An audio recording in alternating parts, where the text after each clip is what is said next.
پاکستان میں دہائیوں تک راج کرنے والی پجارو کی پیداوار بند کرنے کا اعلان۔ پجارو تیار کرنے والی جاپانی کمپنی نے گاڑی کی پیداوار کو مکمل طور پر بند کرنے کا باقاعدہ اعلان کیا ہے۔ تفصیلات کے مطابق پاکستان میں 1980 کی دہائی کے آخری برسوں اور 1990 کی پوری دہائی میں ایک جاپانی گاڑی کو ہماری اشرفیہ نے دل و جاں سے قبول کیا۔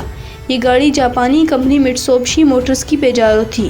جاپان کی مشہور زمانہ پجارو 37 سال سڑکوں پر راج کرنے کے بعد بالآخر ختم کی جا رہی ہے۔ مٹسوبشی موٹرز نے اپریل کے آخری ہفتے میں اعلان کیا ہے کہ جاپان کی مقامی مارکیٹ اگست کے بعد یہ گاڑی نہیں بنائے گی، تاہم دنیا کے کچھ حصوں میں اس کی فروخت جاری رہے گی۔ پجارو 1982 میں پہلی بار جاپان کی سڑکوں پر آئی اور دیکھتے ہی دیکھتے 70 سے زائد ملکوں میں چھا گئی۔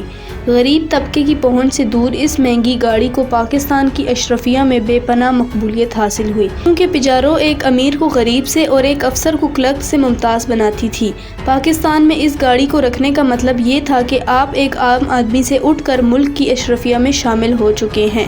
پنجاب کے جاگیردار ہوں یا سندھ کے وڈیرے، بلوچستان کے نواب ہوں یا خیبر پختونخوا کے ملک، سب نے اسے اپنی طاقت کے اظہار کا ایک ذریعہ بنایا۔ پاکستانی سیاست میں پجارو کا اپنا ایک کردار ہے۔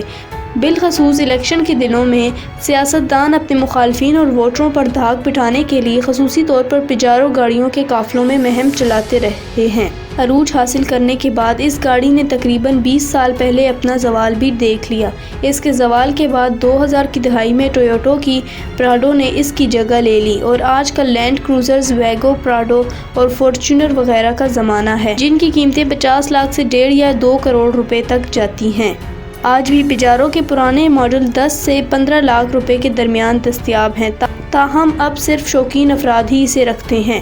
پاکستان میں پجارو کا زوال 20 برس پہلے ہوا، جبکہ جاپان نے آج اس کی پیداوار بند کرنے کا اعلان کیا ہے۔